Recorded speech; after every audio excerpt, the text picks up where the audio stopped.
Now this will tell us. And that's pretty conclusive. Still going. Close. I think he got it down. How strong is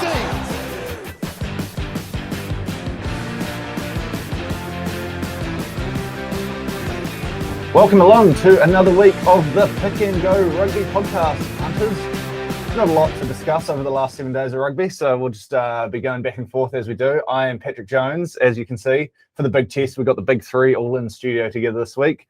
Paul Moati, how have you been? Good. You were a lot more talkative about 20 seconds ago, but we'll move on and introduce the workhorse of the Pick and Go podcast, as he has become known, Richard Laddie. How's your last week been, mate? Yeah, very good. Been watching some of the Pacific Women's competition.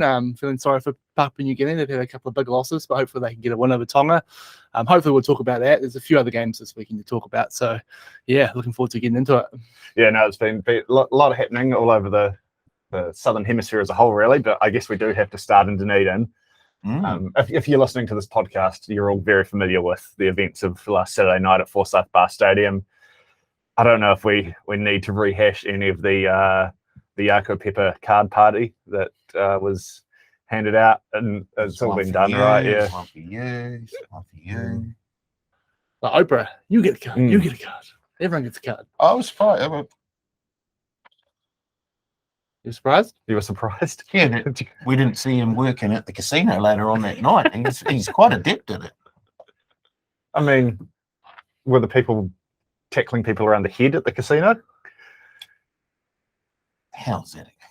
No, don't start. No, yeah. No, don't. We don't need to get into the whole law debate, but yeah, I mean, they didn't really have a lot of choice with the Tartavale one. I think 3 week suspension is probably a bit harsh considering intent. But once you start trying to legislate for intent in games, it gets very dicey. So, yeah, I mean, I think all things considered, personally, the All Blacks probably came out a bit on the better end of things, because Lester Fainganuku very easily could have seen red, as a lot of our friends in the Northern Hemisphere seem to think he should have, and there definitely could have been a penalty try awarded. Yeah, I was very surprised at that. Yeah, not to mention the All Blacks should have been down to 12 at that scrum where James Lowe couldn't quite hold onto the ball. So, yeah, I mean, yeah, unless there's anything else you guys want to add there.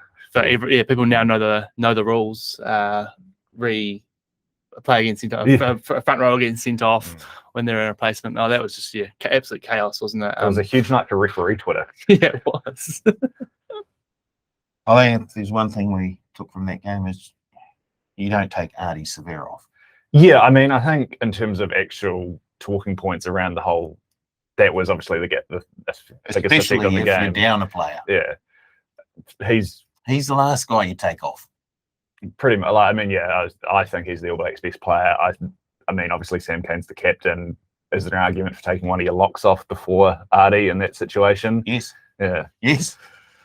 I mean, yeah, for me, the biggest issue around the whole Ardie situation is obviously there was a mistake by the officials in not allowing Ardie back on. Obviously, Dalton was the player who shouldn't have been let back on in that situation. But none of that happens if the All Blacks don't try and sneak 3 guys back on the park together. Like, there was an element of their control there as well. Like, if Ardie just goes back onto the park and Dalton doesn't, we don't have that situation. And I think it does speak to a larger general lack of organisation from some leadership on the field.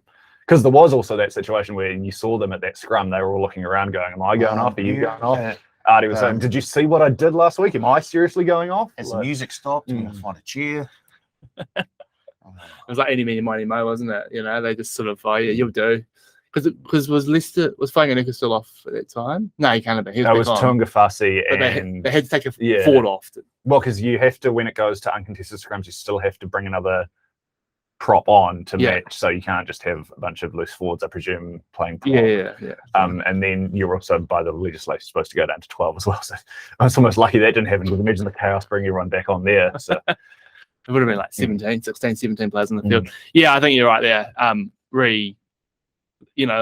well and good for the All Blacks to say, please explain, but they shouldn't have been in that position in the first place. They were on the wrong. They weren't allowed to have 15 players on the field and tried to, and then weren't aware of what the situation was. So hopefully, we don't see that happen anytime soon again. People sort of learn the lesson from it, but definitely, I don't know whether it would have had I mean, Ardie would have had a bit of an influence on the game, but I think the way that the Ireland were playing and the way the All Blacks were playing, I think the writing was sort of written on the wall at at half time. Maybe 5 minutes into 5 minutes into the second half when the Ireland got that try. Certainly without Bodie's try, which wasn't exactly with the All Blacks were on attack, but it wasn't a great set piece move or anything. It was certainly there was an element of luck to that. Yeah. The All Blacks don't go into half. Yeah, even with those quick taps, still didn't really know. It looked like they knew what they were doing. It was someone would just tap it, and then the rest of the forwards would sort of just go along with it. And they're lucky to sort of get that try and keep themselves in the game. But Ireland, what a performance from Ireland, though. Yeah, we do have to give the Irish their credit. They thoroughly deserved the win. Even with, I think, 15 men, one of whom's Ardie Savea on the field, I don't think the All Blacks win that game in all probabilities in the second half. The defensive performance, the organisation, the way they moved around the park. Peter O'Mahony with the 50-22 late on. You could shout out pretty much every Irish player on the field, and they had a huge game. Tag Boone. He was huge. That whole back row is just they're playing incredible footy. So I think the big thing was the actual game plan that they went into that match with. They had obviously studied the first test. They had looked at what worked for the All Blacks, and then they had worked out some defensive schemes to nullify that, and they did. That wide ball from Aaron Smith, it didn't work in the second test because that's where they had stacked all their defense. When you're getting a turnover every second time you go to the wide man in the pod because there's no one there to clean out, it sort of negates the whole tactic. Let's change. We should, maybe. And as you say, Beauden Barrett's try, it sort of reminded me of Steve Sumner's goal in the 1982 World Cup for the All Whites against Scotland, where he basically fell over the ball into the goal. I thought it just looked so similar. I have to look at the replay. I can't remember 82 that one. World Cup. I can't remember that one. Sorry. Yeah. Before my time. Dunedin in the middle of June is very similar to the south of Spain at that time of year as well. So. Well, it was under a roof, so it's quite balmy. Oh yeah, I'm sure. It didn't look like it from the Sky. The Sky commentators all wearing their gloves and their jackets and their beanies. Soft. Yeah. So we've touched on Ireland. Obviously, they saw what they needed to do differently. They changed. There was some very clear tactical differences they made to that game plan there. But I mean, we have to go back to the man in the 10 jersey, right? Johnny Sexton, having him on the park for 72 or 73 minutes instead of 25, certainly just all the little things, right? It's the timing on that beautiful inside ball, was it to Tug Byrne or James Ryan in the lead up to the Andrew Porter's second try? That was brilliant. He just, the way he marshals the troops around, just that sense of calm that they don't have when he's on the field, that everyone's in the right place. They made very few errors. In the first test, remember, I think there were a couple of errors they made that led directly to All Black tries. That didn't happen this time. Defensively, they were very, very good. They took the good from the first test, that stuff that worked for them, and they kept doing it. And it looked like the All Blacks hadn't changed their defensive schemes to. I guess it gets hard when you've got a player sent off and another one with a yellow card sort of thing. It's very hard to defend when you've only got 13 or 14 men on the field. But it didn't look like the All Blacks had a game plan that would negate what the Irish did well in the first test. Is that not something, though? This is a reality of international rugby these days. Chances are you're going to be playing with less than 15 men on the park for at least a bit of most games. Is that not something the All Blacks should have more of a plan for? They might as well, because it does happen with quite. I don't know what the stats are at the moment, but it does seem to happen with. They're averaging 2 a game at this season. They're not going to get more lenient on head contact, if anything. So, it sort of goes to that whole. I think overall it reflected the All Blacks didn't really have a plan B. I don't know if they didn't expect Ireland to make their own tweaks, and they just said, "Oh man, that was great in the first test. We'll just do that again." Or they looked stunned. When Ireland scored that first try, they just looked a bit sort of stunned in that first 2-3 minutes, and we saw that sort of happen in the first test as well. So it'll be interesting to see this weekend whether they can get off to a stronger start. But Ireland just very impressive performance. So looking ahead, with this as a betting podcast, we want to help the listeners try and find a few winners in Wellington on Saturday. What needs to change going into that third test? We'll get to the team that's been named in a second, but just sort of mentality, game plan wise, is there any low hanging fruit that pops out to you guys that they can immediately change up?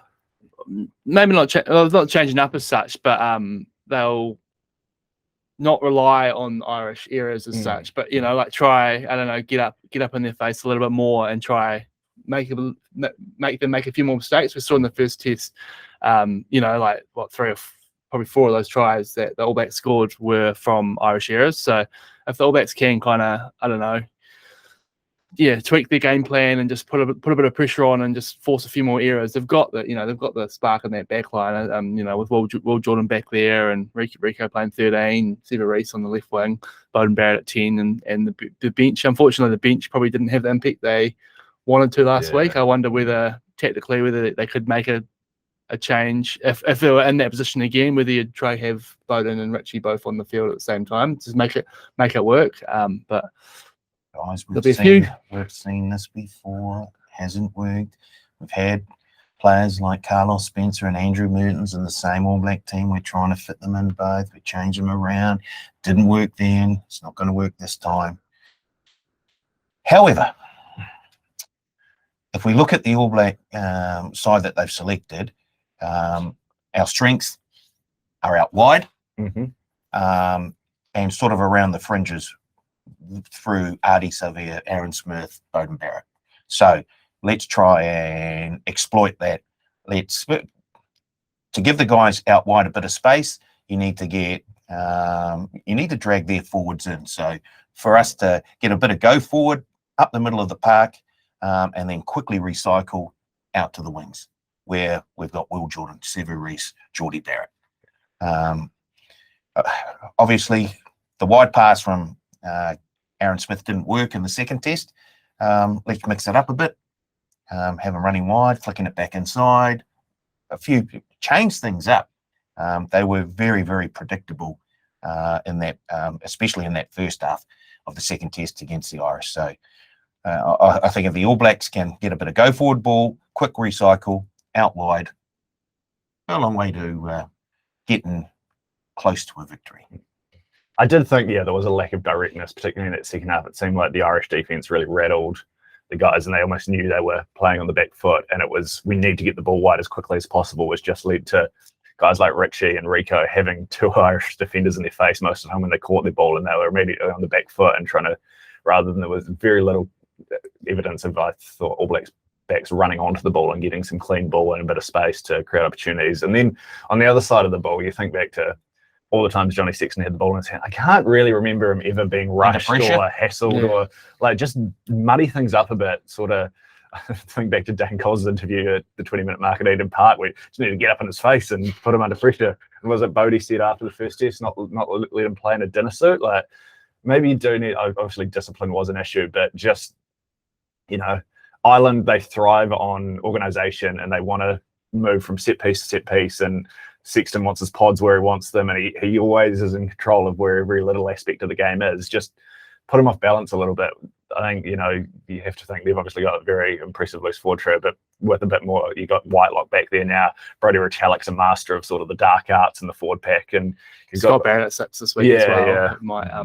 You might bring a bit more physicality than Papali'i did last week.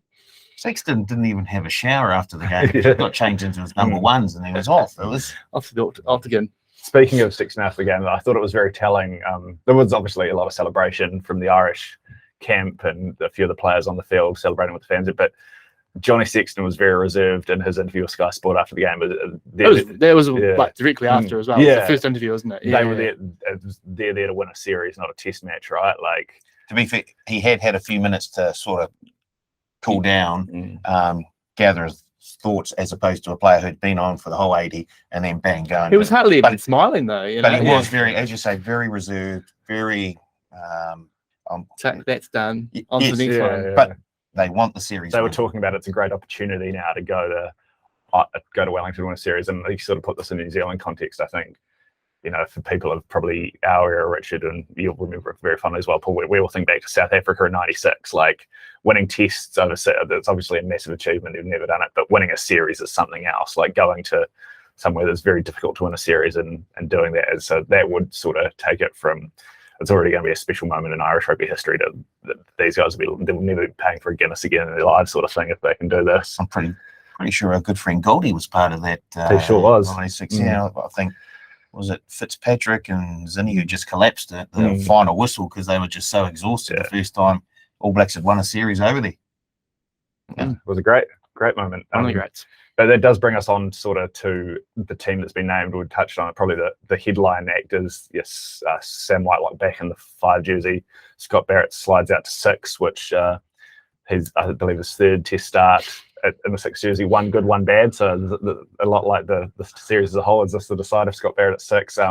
Then shout out to all the Crusaders fans listening. You'd be happy to see David Havili back in the 12 jersey and Will Jordan in the 14. So a little bit more impact added to the back line there. Dane Coles returns in the 16 jersey, knocking Samasoni Taukeiaho off the bench, and Akira Ioane probably. It's a bit harsh. Yeah, I mean, I thought of all the players that came off the bench in the second test, he was probably one of the few who actually made a wee bit of an impact. Him and Jordan, yeah. Yeah. Thought the same. he wouldn't have been the hooker I was dropping, is all I'll say. No, I don't know how match fit Dane Coles is, but I would have been starting with him and with Taukeiaho on the bench, or if he's not match fit, the other way around. Although I love Samasoni coming off the bench because he just comes in with so much energy. He lifts the sort of, I guess, the rate at which the team is playing, sort of like rowers when they sort of up their rate. He comes on, he does that for the All Blacks. But alternatively, if 50-minute mark or so, some of those All Blacks forwards are starting to get a bit tired after a pretty physical battle. You need someone to get the defensive line going and get up in some guys' faces and throw some halfbacks into some advertising hoardings. Who would that be? Dane Coles is your man. I bet you might have a word or two to Peter Marnie as well. Yeah, no, that's the biggest thing. We're just worried we're getting out talked on the field, and Dane Coles will be having nothing of that. Tell that for sure, Pete. But yeah, and obviously as well, another big name on the bench in the 23 jersey with Roger Tuivasa-Sheck, set to make his All Black debut. Boy, is he getting thrown into the fire. It is an interesting one, eh? Like, I mean, I don't think we need to really rehash the Scott Barrett blindside debate. That seemed to work in the first test at Eden Park. He was awesome there. The perfect test for him to start or to get his first cap was the test at Eden Park, RTS, where he got jumped over. Yeah, I mean, Braden Ennor didn't cover himself in glory. No. But that's his home, that's his hometown. We didn't know that at the time, but the test the way it sort of progressed, it was the perfect environment for him to come on and have the final 10 minutes or something like that. They're obviously hoping that this one would be a dead rubber and they'd be able to try a few things, but they've obviously quite better plan, did it? They've obviously seen enough from him in camp and training, right, to suggest that he is, because they do have other options they could have had in that 23 jersey. Like Kunta Pai's completely out of the squad, which he did have a couple of drop balls, but overall I think that's harsh. He hasn't been back. He's Fanganuku also. Yeah, exactly. That was another one. Yeah, like, it's like these guys, they're 2 or 3 tests into their All Black career. Like, are we just gonna, because he dropped a couple of balls or something? Yeah. I think Leicester would have been great impact to have off the bench, but Roger obviously will offer something, and if the All Blacks coaching staff and the senior players will have been consulted on this as well, if guys like Beauden Barrett and Sam Whitelock and everyone are saying, no, we think we can't have him out there alongside with us if the game's close, because that's the thing, right? Like, if one of the midfielders rolls an ankle or something and it's a 3-point game with 15 minutes to go, he's going to be out there. So, yeah. My only concern would be if Rico got injured, who would play 13? Because Havili hasn't really played 13, has he? He's more of a sort of 10. Well, I guess he could, right? Yeah, so he has to. RTS or. But RTS hasn't played 13 for the Blues. I mean, they'll obviously be training for it and I still preparing think for it. RTS can do a job on the wing. Like, he will have spent some time on the wing in trainings and things like that. So maybe you move Geordie into the midfield and you move Jordan to the back. Yeah. Yeah. And then you'll hear the cheer from Christchurch. I just heard it then. But yeah, I don't know if there's any other sort of, we've probably touched on the big talk. David Havili back in the 12 jersey is the other sort of big one. And you guys happy to see him there? Do you think that'll help the? I'm not surprised. I thought that's what they'd do. I thought they'd give him the shot. Yeah, Tapia obviously had a pretty good first test, but yeah, I mean, I don't think we should be dropping someone for one bad performance. It wasn't even a bad performance in Dunedin from Tapia, but yeah, I think that 12 jersey isn't in stone yet, is it? And they're trying to figure it out, and they've got two pretty good players, but no one's really sort of stuck their hand up and said, "This is my jersey" yet. So this could be an opportunity for him to do just that. Well, I think that would have originally been the midfield starting pairing in the first test, if not for what went on. So they've got that pairing now. Same with the wings as well. You imagine that Jordan and probably Reid instead would have been the of Whanganuku. Yeah, although Whanganuku, he put his hand up.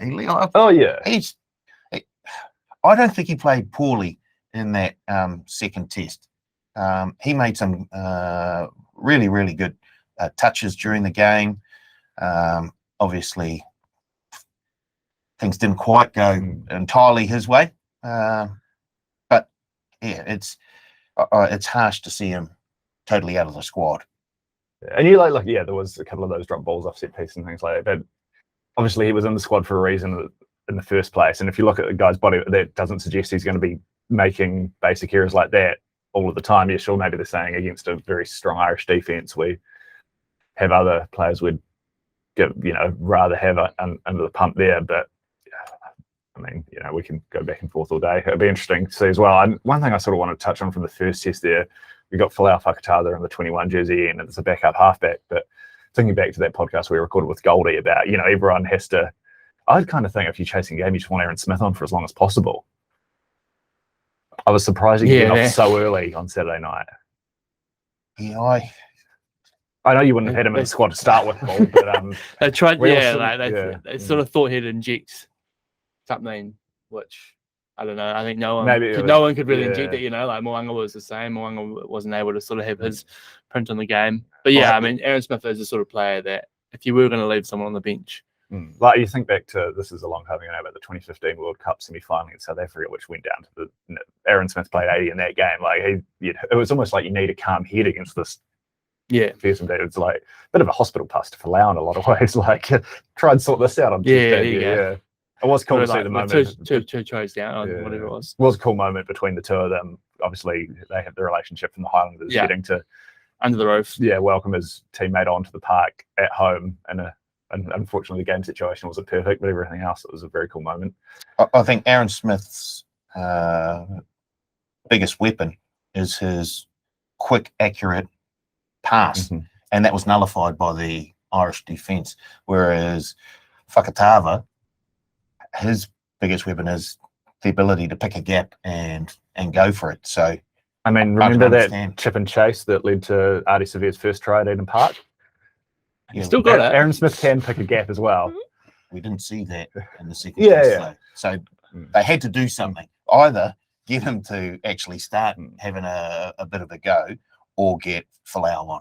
So once again, it was frustrating if you're an All Black supporter to watch that game last weekend, even if it was on a phone on your way back from Palmy. And even if you were on the plus, I'd just be upset I was leaving Palmy in your situation. Like we were all on the plus, so it wasn't all bad. Yeah. Shout out. They can go ahead and win. That was okay. Pick and go curse, knocked down again. Bang, bang, bang. Let's see if we're back on it this week. Yeah, all right. So we'll get to the test at the Cape Town, because that is obviously front and centre of everyone's mind as we prepare for what should be a huge decider. Match result market currently, New Zealand $1.25. Ireland $4. The draw, which has happened in the last two tests at Westpac Stadium, $21. Anyone picking? Just forget the draw. Take 16 all. Yeah. 16 all. Can we get that? Should be a power play. 16 all. I would say we'll talk to the bookies, but that's proved to be problematic. So we'll see what we can do. We will. The line's currently 9.5. Now the first test, it was around 10.5 when it closed. Yeah, it was in that sort of. Second test, it opened up at around 16.5, moved to 14.5. I'm not sure. 14 on the pod, and it was into 13 by Friday. I think it may have gone another point or two before kickoff. So it looks like that 10.5 sort of thing was sort of where it should be all the time. Although with the way the money's going, and the money's come for Ireland. They're $4 shots, but last time I looked, it was about an hour and a half ago, 57% of the turnover on that match result market was on the Irish. So when you've got How much is on the draw? there's a few on the draw. Don't worry about that. But when you've got a $4 shot, where you would expect 25% of turnover on, getting twice as much, more than twice as much, there's a significant liability on Ireland to win this game. So I know the bookies will definitely be cheering for the All Blacks this Saturday night. I don't know. They'd always be cheering for the All Blacks, aren't they? They're proud New Zealanders. Well, Sometimes you got to put the book before your heart. Yeah. The book or the heart. Oh, you know, I've got an Irish mother. I can have a foot in both camps. So what's the stat of? Is it we've only won one One of of the last five has been 2 draws, the Lions loss and the South Africa loss, and beat France in 2018 in the last 5 tests that kicked in.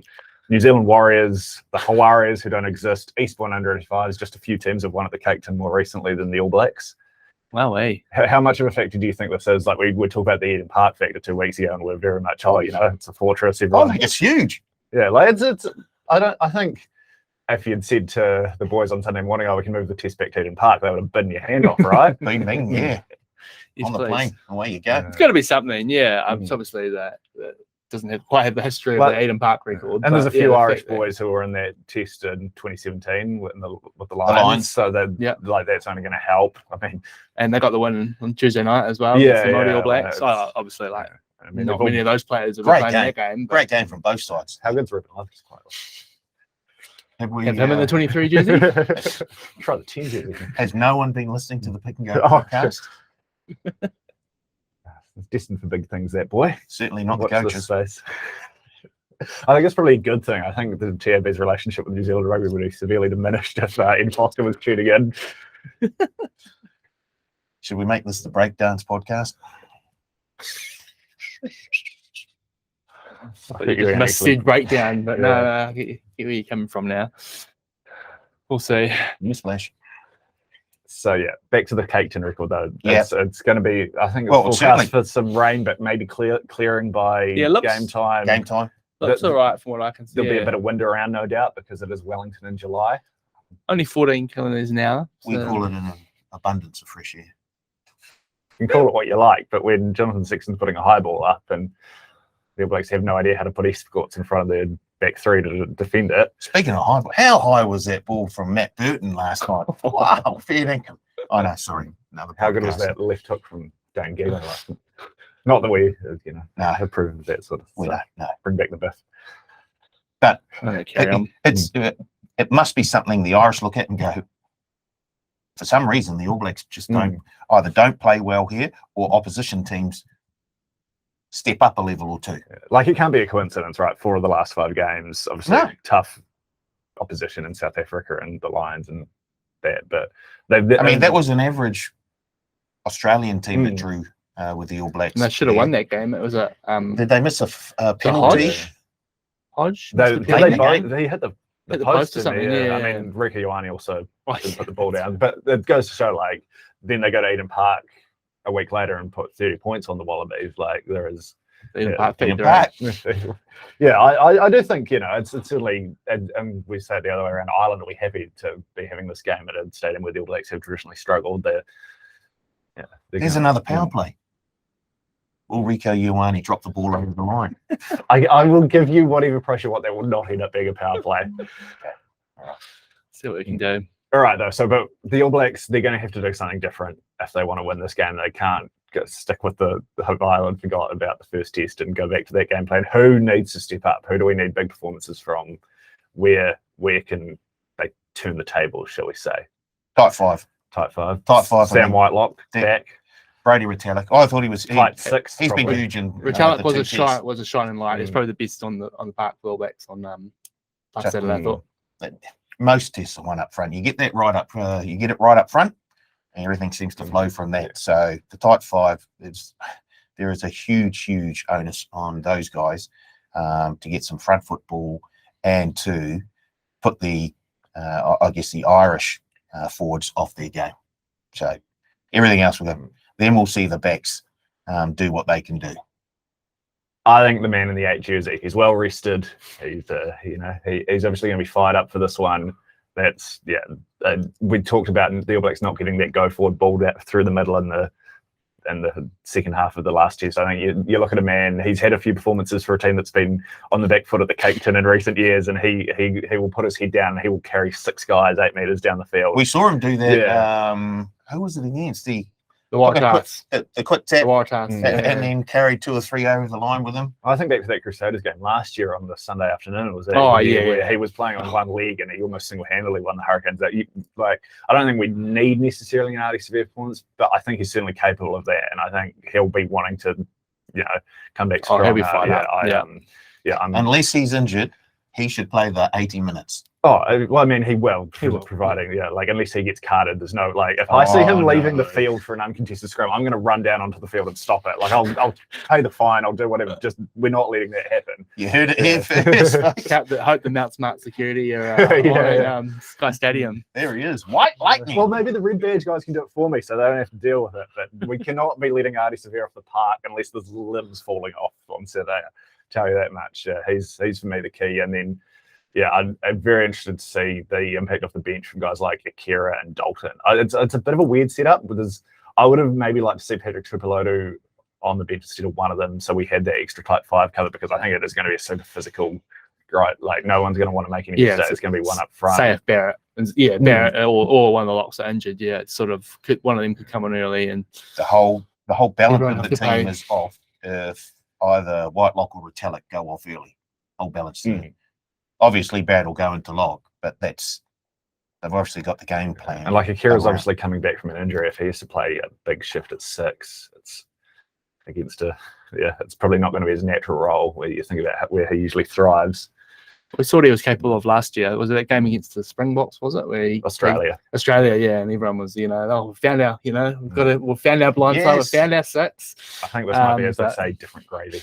Yeah, I reckon I've probably just circled Bodie to be the one to, it's obvious, but it's probably wasn't quite at his best today. I mean, it's hard when you're just not getting the ball and that sort of thing, but we know what he's capable of. Saw what he can do in the first test, saw what he can do throughout the Super Rugby campaign, apart from in the final. So hopefully that was just sort of one-off, and he can kind of really take the ball by the horns and control this game and get the All Blacks over the line. I think that's his kicking game as well, right?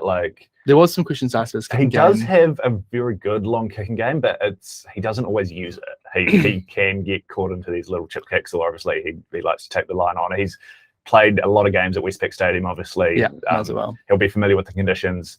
Turn the Irish pack around, make them be the ones going back, make them play out of their own half, because when they were doing all the damage in Dunedin was when they were camped in the All Blacks sort of attacking 40 or 22. So if they can pin the Irish back in what's probably not going to be ideal conditions for throwing the ball around, I think, and put a bit of pressure on. Yeah, it looks like it could be all right. Not too much rain on the radar, so fingers crossed. He might also benefit having Havili there as well, who's got a better kicking game himself, as opposed to Tupai, who's more of a sort of ball running, physical second 5. So yeah, if Havili can sort of take some of that kicking duty and between those two, him and the 2 Barretts, see what happens.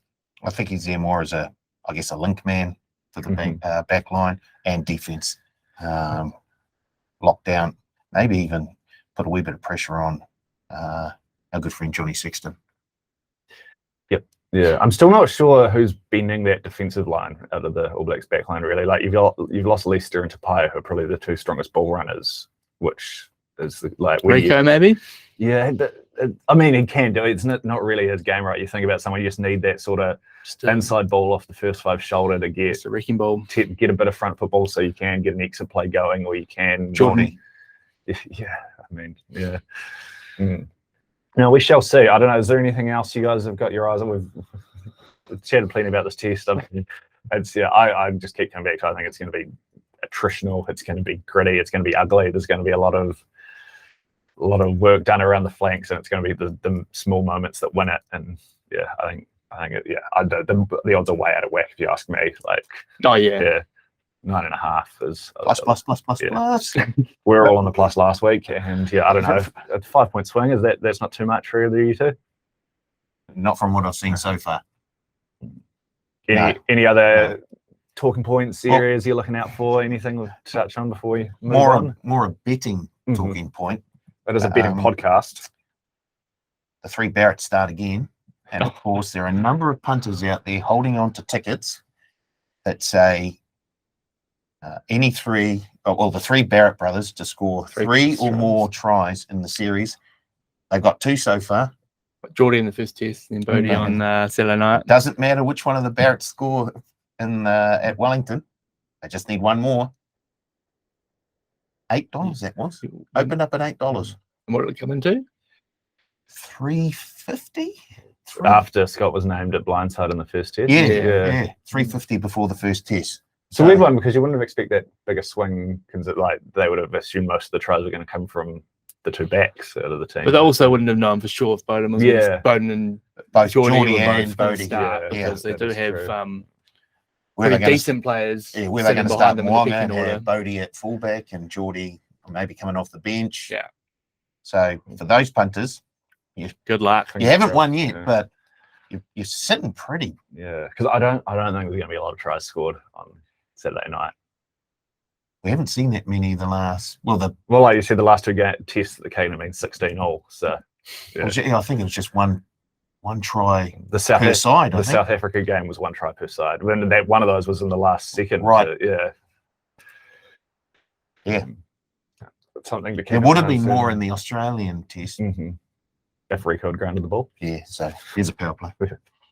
Thank you, Paul. You're providing an invaluable service here.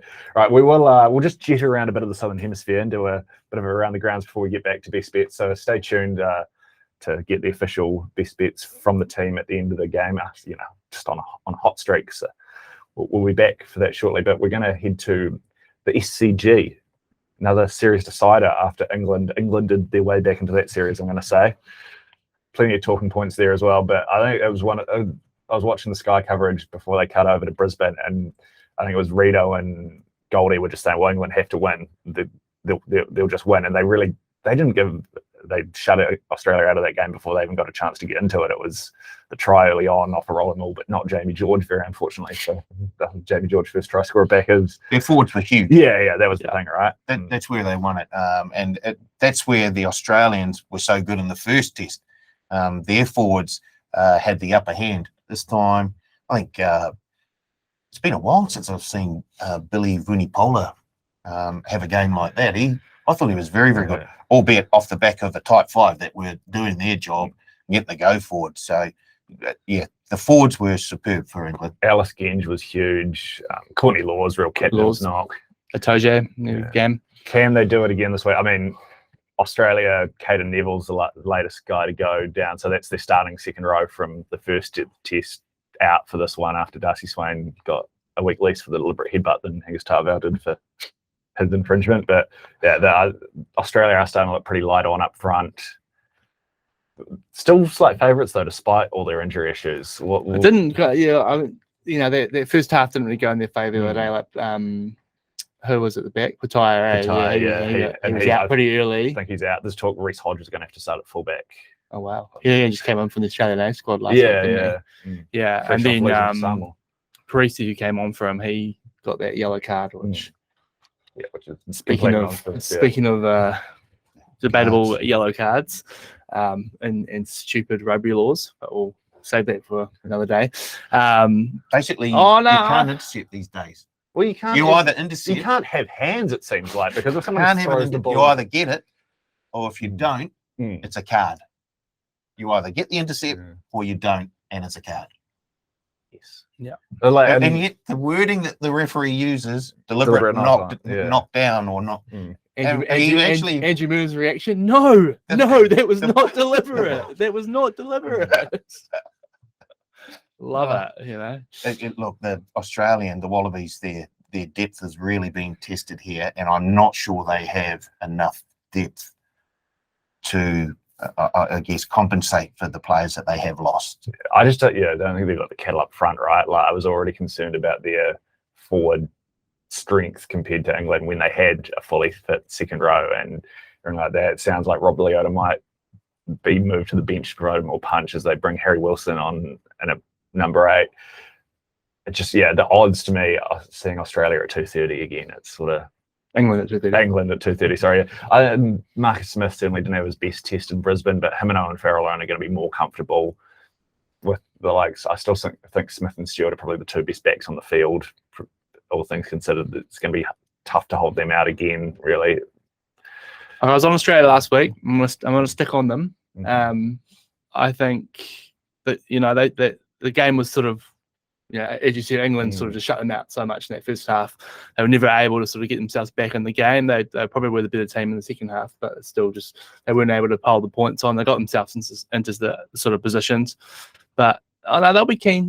Rennie will, he'll have them get up and we've seen some and huge performances. It's obviously a massive rivalry. I don't know if you saw the pre-match there was a pre-match kind of carry on, and all the England players are saying that this Australia-England rivalry. They were talking about how big it was. So it's a big rivalry, and I'm backing the Aussies to get one up for the Southern Hemisphere. Yeah, and I mean, like Maro Itoje is a massive out for England as well. Like talking about huge. Yeah, he was massive on Saturday night. So Another power play. Farrell Fiesta. Will both of them be celebrating on Saturday night? Well, I'll let you go and talk to your mates in the betting team about that after we record. Just throwing it out there. Okay, yeah, sure. No, that could be interesting. So you're saying multi-up Ireland in England? I certainly will be, plus the points. Yeah. No, well, would have been a nice multi last week. Well, what was all the? What did you say? All I the don't have it on Northern Hemisphere. It was 110, $117 or something for all four Southern Hemisphere Head-to-head. teams to get up, which obviously included Wales. Northern Hemisphere. Northern Hemisphere, yes. Everyone know what it meant, Paul. I had a great transition lined up there, and you just derailed me like, bang! You went for the deliberate knock on, and you didn't get a yellow card. Off you go. But Gareth Anscombe, how good? Sideline, Bloemfontein. It's about the only highlight from the game. Famous victory. Yes. I didn't talk about anything before that because nothing happened before that. Yeah. What was it in the end? 13-12. Wow. Yeah. So 6 penalties and a computer try. Oh, awesome to see! Yeah, good on. Awesome to see Anscombe. Awesome to see another game 3. I see it's 9.5 points. Is that right?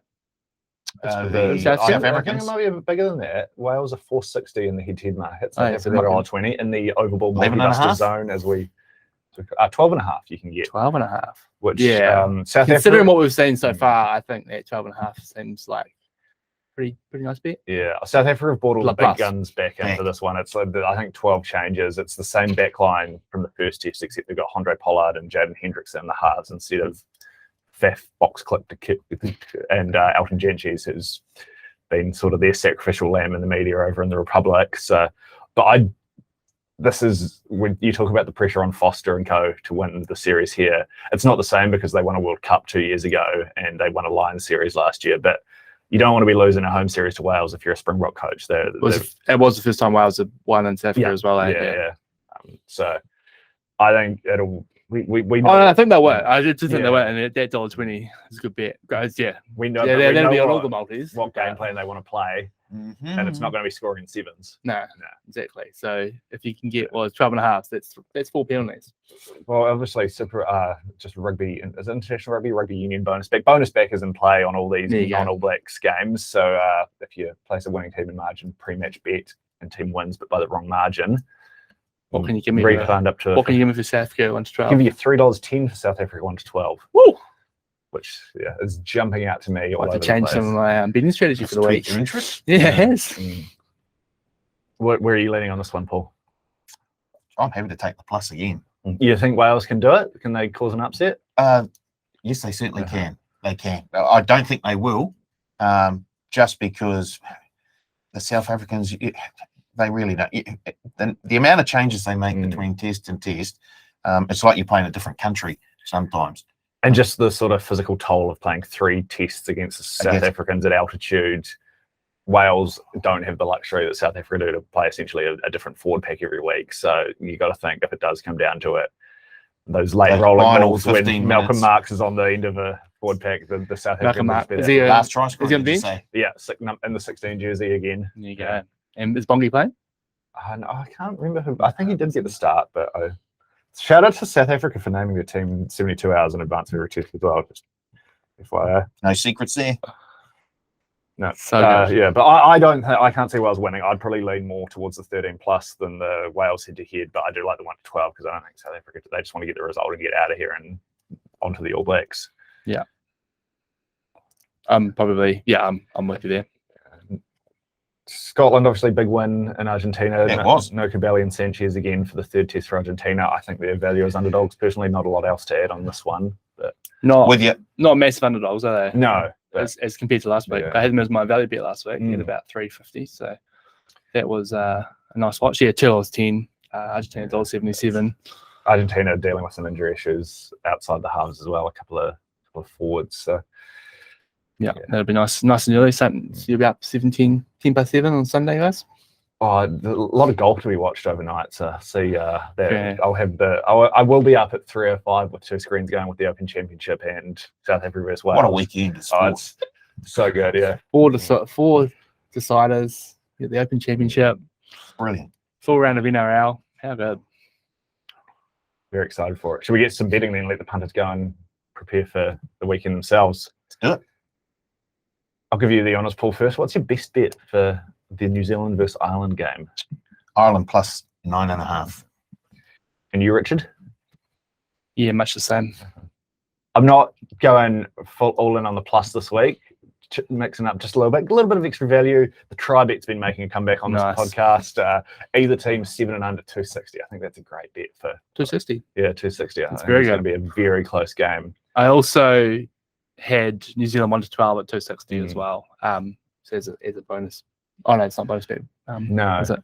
yeah. Keep We your can all eyes, three collect. we could. Yeah, It's possible. There's a 7-point window there for us to all collect. Nice. Yeah, but keep your eyes on the Punters Lounge over the coming days. We might have another backing black style offer as well for the game if you like backing first try scorer. How about around the rest of the Southern Hemisphere? What else pops out as your favourite bet from the other games? Give me England head to head. Head to head? I'll go try bet actually in that game. Oh, yeah, nice. I was England under 7.5, $1.90. I'm going England 1-12 at $3.10. You got the bonus back. I don't think England are winning by more than 12, but I do think the value is on that side. Just looks that way, so I'll take England. And also love South Africa 1-12 at $3.10 as well. Yeah, that's great bet. What about a bit of value for the punters? Paul, I know you love a value bet on this podcast. What are you going with? Well, I was hoping some power plays might have been open, but we still don't have the Irish team yet, No, so we don't. it's a wee bit tough. I was looking for the half full-time double, and it's not there either. There's the exact half full-time double.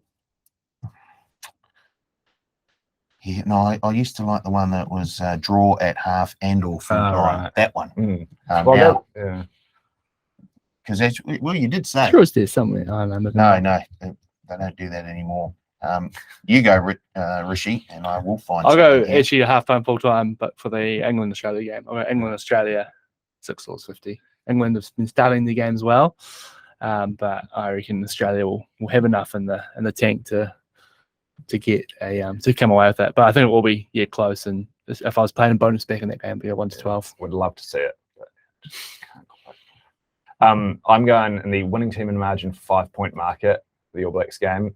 New Zealand 1-5, $6. I think. I looked at that also. Actually. Just get across the line. Yeah. Holding on for dear life, maybe. Yeah. I like that. $6 I'll be having a bit on. I'm going first half result. Draw, $12. Like that. You found it. I can see that. Yep, it's not the one I wanted originally. You want half or full-time? Yeah, but yep, I'll take the draw at halftime, $12. How good? Nice. I believe we do have same game claim running on the All Blacks Ireland game. We do. It's the same game. Yep. Multi-markets are up probably sometime tomorrow morning, Friday, if you're not listening to this live, which you're not because it's a podcast. Third time lucky with the podcast same game multi. We got the plus, but couldn't get the try scorers last week. Who did we have? We had Leicester and Geordie. Yeah, that's right. I'll let you go first, Richard. What are you doing for? I'm going to similar as I had last week, but Ireland plus 14.5. Just a little bit more leeway, but I do like just the 9.5. But I'll just give us a few extra points there.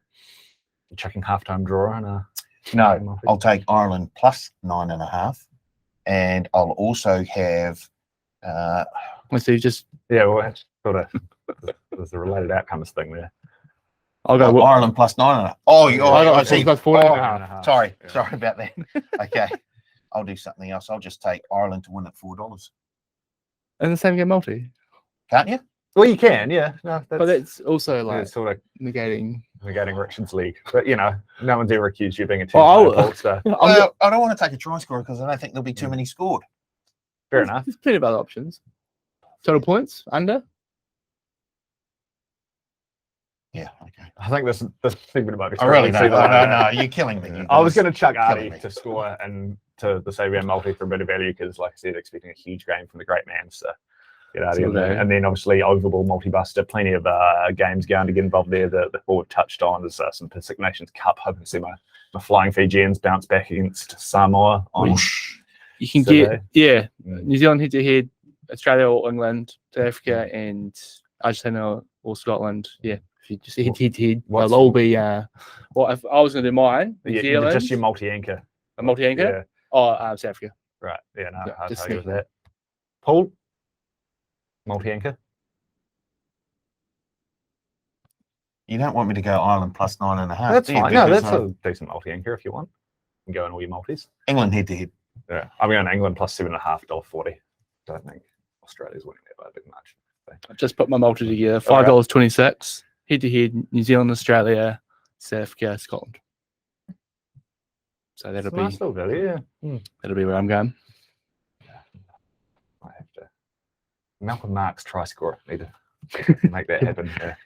But that about does us. Plenty to get stuck into there. I think we're all expecting a pretty tight clash at the Cake Tin on Saturday night. So I'm sure there'll be some talking points, as there always seems to be these days.